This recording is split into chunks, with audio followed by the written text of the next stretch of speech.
Shalom peuple d'Elohim, shalom à vous tous qui nous suivez de partout dans le monde. Merci de votre fidélité à Temps Messianique Télévision que vous suivez chaque semaine sur YouTube. Merci vraiment d'être nombreux à nous suivre. Je vous souhaite la bienvenue dans ce nouveau numéro de votre émission 45 minutes avec l'apôtre. Vous savez que ce programme reçoit pour vous l'apôtre Mwamba Ben Shaddai qui est notre invité permanent. Alors, sachez que cette émission est une émission spéciale, en tout cas le numéro d'aujourd'hui est une édition spéciale en hommage à l'apôtre Emmanuel Mbiye Moulaya, le représentant légal de la communauté Cité Bethel, qui nous a quittés il y a quelques semaines. Vous savez que c'est une grande perte que l'Église du Congo a connue. Alors, l'apôtre Mwamba Ben Shaddai, c'est quelqu'un qui a vécu avec lui, qui l'a connu aussi, qui a eu des relations privilégiées avec l'apôtre Emmanuel Mbiye Moulaya. C'est pour ça que nous, l'équipe de la presse messianique, nous nous sommes déplacés jusqu'ici à son bureau, à l'Assemblée messianique de Mwanza, pour pouvoir parler avec lui, justement, qu'il puisse nous donner son avis, qu'il puisse nous dire comment est-ce qu'il vit ce moment où il a aussi, comment est-ce qu'il a aussi vécu la disparition de l'apôtre Emmanuel Mbiye Moulaya. Nous ouvrons directement notre entretien avec l'apôtre Mwamba Ben Shaddai. Encore une fois de plus, mesdames, messieurs, bienvenue dans votre émission 45 minutes avec l'apôtre. Apôtre Mwamba Ben Shaddai, shalom à vous. Shalom mon frère Cédric Lukusa. Vous allez bien, papa? Oui, Adonai nous fait grâce parce que nous soufflons encore. D'accord. Alors, vous avez déclaré, lorsque nous avons appris cette nouvelle de la disparition de l'apôtre Emmanuel Mbiye, vous avez déclaré qu'un baobab est tombé. Les choses se sont passées comme ça s'est passé, les obsèques sont passées. Aujourd'hui, la vie est en train de continuer son bonhomme de chemin. Vous, personnellement, comment vous vous sentez aujourd'hui après la disparition de l'apôtre Emmanuel Mbiye Moulaya? Merci beaucoup pour votre question. Bon, l'apôtre Mbiye Moulaya a accompli sa mission. Et quand il a accompli sa mission, celui qu'il avait envoyé sur la terre des hommes a signé l'ordonnance pour que son serviteur aille se reposer. Il est vrai qu'en tant qu'être humain, il y a la tristesse. Parce qu'un être cher nous a quittés. Mais en tant que spirituel, nous disons, c'est un homme qui a combattu les bons combats, qui a gardé la foi, et qui aujourd'hui se repose pour attendre la couronne qui lui sera donnée par le roi des rois, qui est Elohim, qui est El Shaddai. Et pour cela, nous disons gloire à son nom, parce que nous ne sommes pas à mesure de nous mettre devant la barre pour demander à Elohim pourquoi tu as fait ça. Il a accompli sa volonté. Nous nous remercions parce que qui dira qu'une chose arrive sans que le Seigneur l'ait ordonné? Donc, son absence, c'est vrai, nous coûte cher. Justement, est-ce que c'est un vide qu'on ne pourra pas combler? Oui, ça je voulais dire. Chaque homme de Dieu a toujours sa grâce, a toujours sa particularité. Même si aujourd'hui on peut l'imiter, mais on ne pourra pas faire ce que lui il a fait. Nous le voyons même dans la vie du monde. Hein. Et regardez quand les leaders meurent, c'est difficile de voir ceux qui sont ou ceux qui viennent après et marcher, parler, faire comme le leader. Donc, c'est un vide. Mais je peux dire aussi qu'il y a la relève. Et c'est cette relève-là qui nous donne un peu l'espoir que les choses iront quand même normales.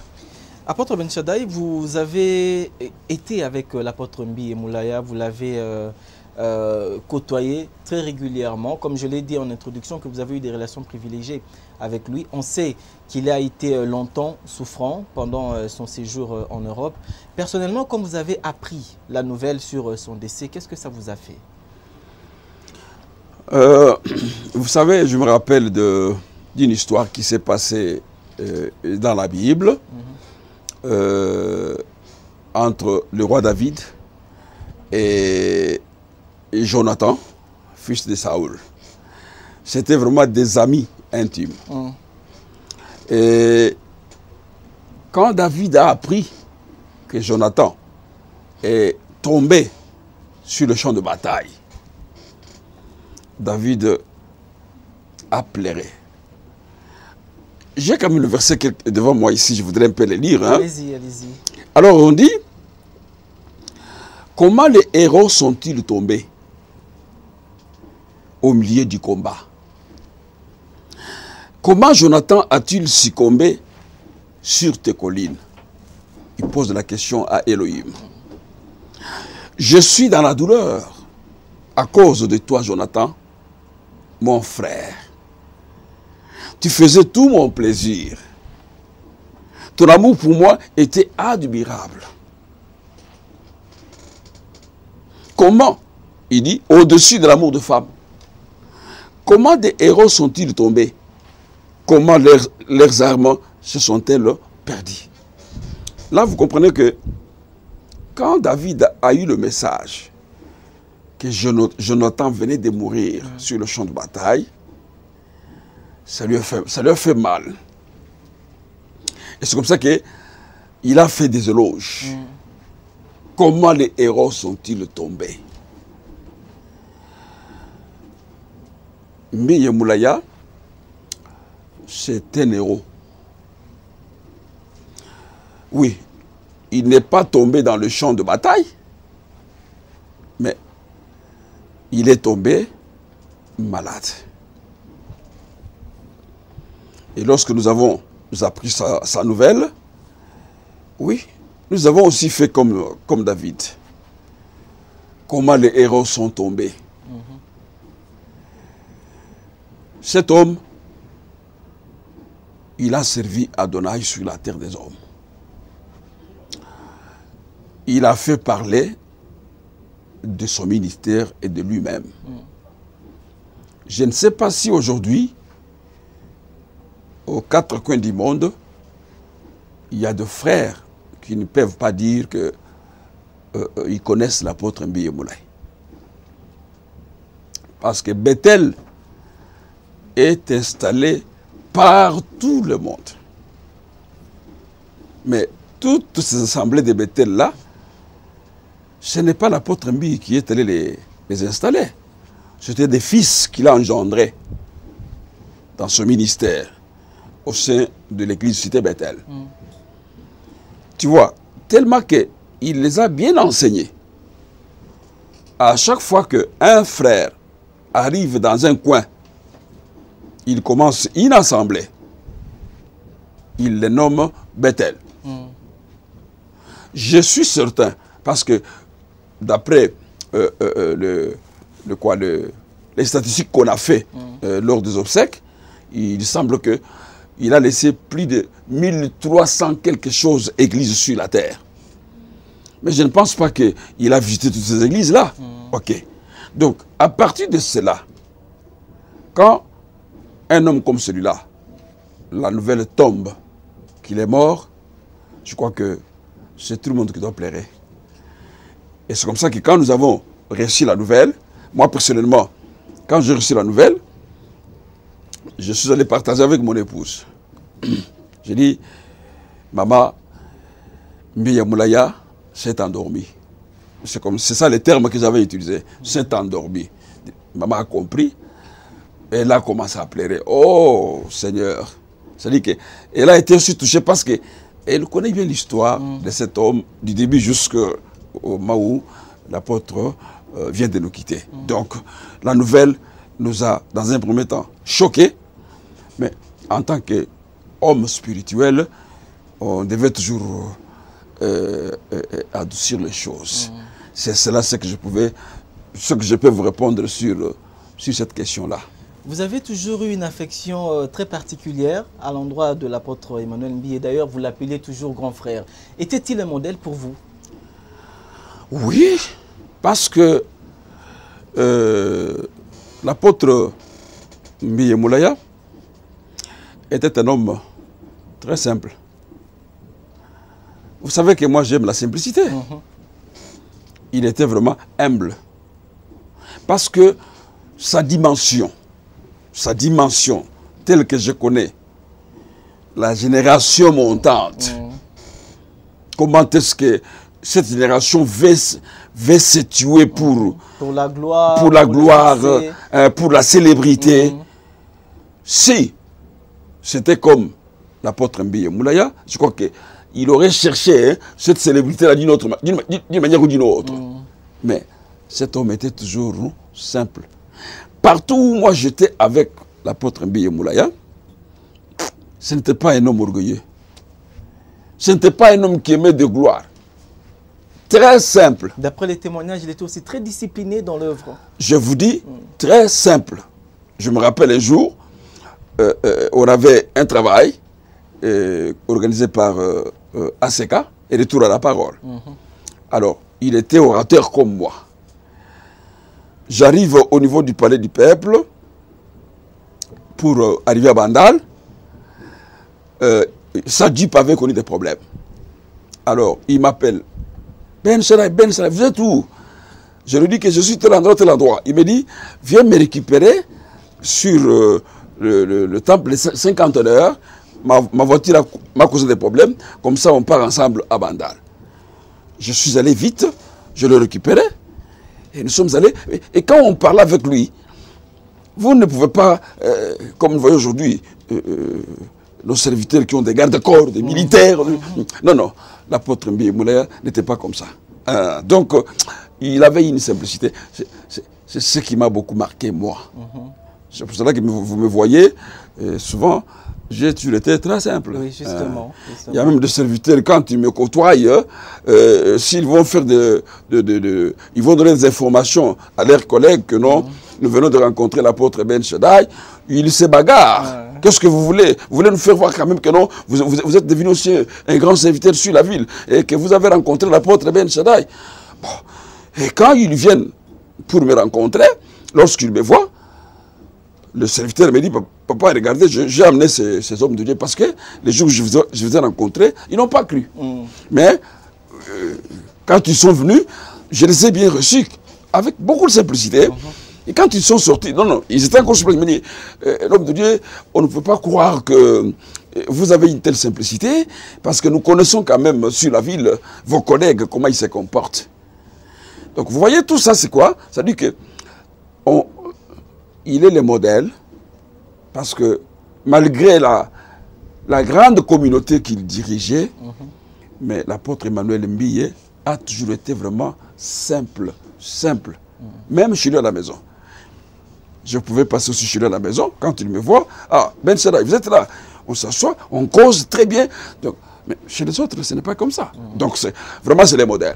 Apôtre Ben Shaddai, vous avez beaucoup travaillé avec l'apôtre Emmanuel Mbiye. Pendant longtemps d'ailleurs, je l'ai dit, je le répète encore, que vous avez eu des relations privilégiées avec lui. Racontez-nous un peu, comment vous vous êtes connus, comment est-ce que vous avez, comment vous êtes parvenus à vous associer et cheminer ensemble dans l'œuvre de l'Église. Racontez-nous un peu cette histoire. Vraiment, c'est une merveilleuse histoire.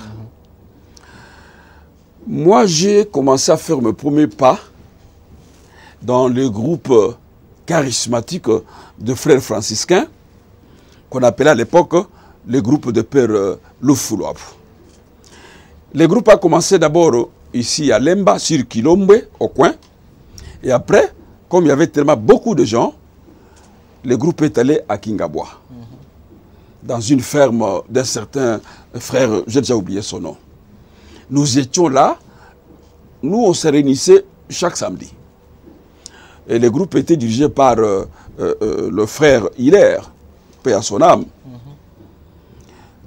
On a invité un jour l'apôtre Emmanuel Mbiye à Kingabwa. Il est venu, il a prêché la parole. Dès qu'il a terminé, il est parti. Il y a eu une première vague. Quand cette vague-là a écouté la manière dont cet homme-là a prêché la parole, la vague l'a suivi. Nous avons quitté Kingabwa, nous sommes rentrés à Lemba. À Lemba, nous avons commencé par Kilombe encore, nous sommes revenus sur Kamucha et enfin nous étions sur Mole. Où je suis né. Voilà, où tu es né, ça c'est vrai. Alors, arrivé à Mole, chaque fois, quand on avait des événements, quand on avait de grandes journées d'action, tout ce que vous voulez là, on appelait beaucoup plus l'apôtre Mbiye Moulaya. À cette époque-là, il n'était pas encore appelé apôtre. Il venait, il nous prêchait la parole. Parce que moi, j'ai commencé à servir les seigneurs à Kingabwa. Le conducteur. Un jour, moi, j'étais à la montagne. Il va chercher où est le frère tel. On lui dira que non, il n'est pas là. Il dit bon, dès qu'il viendra, je le cherche. Quand je suis sorti de la forêt, je suis allé le voir. Il me dira que non, Dieu t'a choisi pour le servir. Et il a prié pour moi. J'ai commencé à servir le Seigneur. Alors quand on est arrivé à Lemba, celui qui s'occupait beaucoup plus des histoires spirituelles, c'était moi. Mais il y avait aussi un papa qui travaillait avec moi, qui était chargé de l'administration. Et l'apôtre Emmanuel venait souvent nous prêcher la parole. Et on avait une relation parfaite avec lui et Bethel aussi. Parce que dans beaucoup d'événements, nous appelions, on invitait l'étoile des louanges, chorale étoile des louanges. On invitait chorale La Lumière, c'était une chorale de jeunes filles. Alors, les gens comme les Ntambotich, paix à son âme, venaient. Les gens comme, il y en avait beaucoup qui venaient à Mole. Donc, on avait une relation parfaite avec Bethel et surtout avec l'apôtre. Jusqu'à telle enseigne que lorsque Jean-Louis Jaillet est venu ici au Congo pour la première fois, nous avons fait la réunion de la réception de cet homme-là. Et nous, notre groupe, à cette époque-là, avait aussi contribué pour cette réception-là. Et nous étions aussi dans la réception avec l'apôtre Emmanuel et d'autres bien-aimés qui étaient avec nous à ce moment-là. La relation est restée vraiment intacte. Nous avons commencé à cheminer ensemble avec l'apôtre.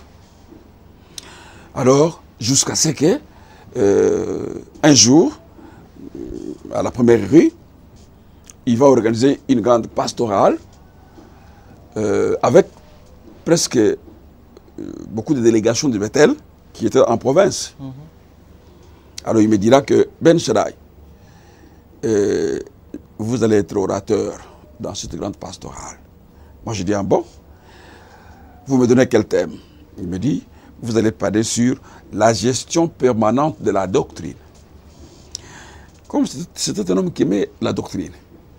Et quand on partageait avec lui, il comprenait qu'il avait affaire à un bien-aimé aussi, qui aimait aussi la doctrine. Alors c'est comme ça qu'en me donnant ces thèmes-là, il voulait voir comment je vais développer les thèmes, comment on peut gérer d'une manière permanente la doctrine. Ça dit beaucoup, hein? Ouais. Parce qu'il y a ceux qui ont commencé à témoigner la doctrine, mais quelques temps après, hein, ils ont abandonné. Ils ont abandonné. Mais maintenant, il dit comment on peut gérer la doctrine d'une manière permanente. Le jour J, j'ai pris la parole à Bethel. Tous les pasteurs de Bethel qui étaient là, les servantes, les serviteurs, m'ont écouté. Et je vous dis que c'était formidable. Et je suis sorti, on est allé avec lui au bureau, nous avons parlé. Il était très content. Parce qu'il avait compris quand même que non, même s'il y a deux frères qui peuvent trahir la doctrine, néanmoins, il y a quand même d'autres qui tiennent. Et à partir de là, nous avons continué à être ensemble jusqu'au moment où il est tombé malade. Et puis, il y a eu des pasteurs qui sont restés à Bethel pour gérer Bethel, jusqu'au moment où, un moment aussi, le pasteur Florent Moussiteki a aussi géré Première. Il m'a aussi invité à aller aussi prêcher la parole à Bethel. Et il m'a donné le thème « L'amour de Dieu ». L'amour de Dieu. Je suis allé, j'ai parlé sur l'amour de Dieu. Mais c'était formidable.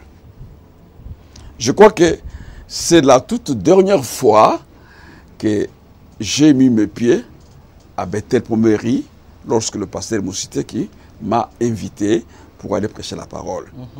Et de là, jusqu'au jour où l'apôtre est tombé malade, quand il est revenu la première fois, je suis allé à la maison pour les saluer. Donc vous avez gardé contact quand même avec l'apôtre Emmanuel. Mais il était mon vieux. Hein? Je l'appelais souvent en Chiluba, Moukoulump. Moukoulump, je ne sais pas comment je peux traduire en français. Bon, je peux dire grand, je peux dire grand frère, je peux dire mon vieux, tu vois tout ça. C'est comme ça que je l'appelais. Ok, par respect, hein, parce que partant de mon éducation, je ne pouvais pas jouer avec lui. C'était mon aîné, je devais le respecter. Et c'est comme ça que nous, on marchait avec lui. Et je suis allé maintenant les saluer quand ils sont revenus de l'Europe, lorsqu'il était tombé gravement malade. Et je crois qu'à partir de ce moment-là, c'était ma dernière fois aussi de voir l'apôtre Mbiye Moulaya, jusqu'au jour où on nous apprend qu'il est mort. Voilà. Je crois que vous avez tout éclairci, apôtre Mama Ben Shaddai, à ce sujet. Et notre entretien pratiquement touche à sa fin. Mais j'aimerais qu'on termine sur cette note, apôtre Mama Ben Shaddai. Nous avons connu l'apôtre Emmanuel Mbiye Moulaya ici dans ce pays, un grand homme. Aujourd'hui, il a laissé des traces. Comme on peut se souvenir qu'il a laissé plus de 1300 assemblées partout dans le monde. Qu'est-ce que l'Église du Congo peut retenir de ces grands hommes, apôtre Ben Shaddai? Ah, c'est un défenseur de la doctrine. Apôtre Mbiye, il n'avait pas de langage compliqué dans son enseignement. Il parlait des choses très simples en suivant les Écritures, hein, très simples, mais il parvenait à convaincre les gens avec les langages souples. Ce n'est pas comme aujourd'hui, il y a des serviteurs qui croient que pour qu'on connaisse qu'il est serviteur, il faut épater avec des expressions, avec des histoires compliquées. Non, non. L'apôtre Mbiye avait un langage simple et il convainquait les gens avec ce langage-là simple et il est resté dans les Écritures en défendant la doctrine. Bon, c'est encore un point, parce que les gens croient que la doctrine, c'est seulement une partie comme ça, mais la doctrine, c'est l'ensemble de l'enseignement que Adonai, Yehoshua a donné et qui a été véhiculé par ses envoyés qui sont les apôtres. Tout cela fait partie de ce qu'on appelle la doctrine. Ce n'est pas seulement un point qu'on tire comme ça, non, non, parce que non, non, c'est tout l'enseignement là que Yahushua a donné qui est appelé la doctrine. Peut-être quand vous m'appellerez encore dans une autre émission, on pourra encore en parler. Mais aujourd'hui, c'était pour donc, ma façon de faire hommage à cet homme-là, que j'ai connu personnellement et que j'ai aimé, okay, parce que il était stable, il était constant. Il ne nageait pas comme l'autre serviteur que nous avons connu. Bon, tantôt il pêche ça, demain il laisse ça, et tantôt il ramasse ça. Non, non, il était toujours catégorique. Donc c'est pourquoi vraiment je rends hommage. Je prie pour que Adonai protège la communauté Bethel. Et puis qu'il bénisse aussi tous les serviteurs de cette communauté afin qu'ils puissent avoir l'unité entre les problèmes ne manquent jamais hein, dans les sociétés où les gens vivent. Hein. Il y a toujours des problèmes, mais ils peuvent toujours régler les problèmes hein, par les dialogues. Mais d'une manière brève, le patriarche, le baobab, c'est Biyamoulaya est allé se reposer au pied du maître. On doit les reconnaître. Celui qui ne voudra pas reconnaître cela, bon, peut-être, je ne sais pas comment je peux les qualifier, mais Mbi est parmi les colonnes de l'Église dans notre pays et même ailleurs. C'est pour ça que nous nous sommes déplacés pour que nous puissions aussi vous faire parler hein, à propos de ce sujet. Et apôtre Momba Ben Shaddai, merci de nous avoir reçus dans votre bureau. C'était vraiment un grand honneur pour nous de vous avoir encore dans ce programme de 45 minutes avec l'apôtre. En tout cas, merci de nous avoir accordé de votre temps et de nous avoir reçus, moi et toute l'équipe de la presse messianique. Merci à vous, apôtre. Merci à vous aussi, comme vous êtes vraiment les chasseurs des images, les chasseurs des interviews. Merci beaucoup pour vous avoir déplacé. Et je salue aussi tous les téléspectateurs qui vont nous suivre, tous les internautes qui vont nous suivre. Vraiment que le Seigneur les bénisse abondamment. Nous sommes là pour le servir. C'est la fin de cette émission, 45 minutes avec l'apôtre. Nous nous sommes déplacés ici au bureau de l'apôtre Momba Ben Shaddai à l'Assemblée messianique de Mwanza pour lui faire parler. C'était aussi une manière pour lui de rendre hommage à son grand frère, son aîné, l'apôtre Emmanuel Mbi Moulaya qui nous a quittés il y a quelques semaines. Il a aussi répondu à tous ceux qui ont raconté des choses sur sa personne par rapport aux obsèques de l'apôtre Mbi Moulaya. Il a répondu à toutes ces questions. Si vous ne nous avez pas suivis, en tout cas, allez-y, abonnez-vous et faites abonner les autres. Merci à vous de nous avoir suivis de partout dans le monde. Je dis merci à toute l'équipe qui a concouru à la réalisation de cette émission. Tits Kalamba était à la coordination et la réalisation de cette émission avec l'assistance technique de Joël Amosonguma à qui je dis merci. Je dis également merci à la sœur Liliane Kapinga qui nous a assisté pour la production de cette émission. Restez branchés sur Tom Messanik TV, abonnez-vous, faites abonner les autres et partagez nos vidéos et continuez de nous suivre sur le www.asmes.org. Et merci à vous qui êtes plus de 10 000 personnes à nous suivre sur notre site internet. Et restez branchés et tout cela pour votre édification. On va se retrouver justement dans nos toutes prochaines émissions. Au revoir.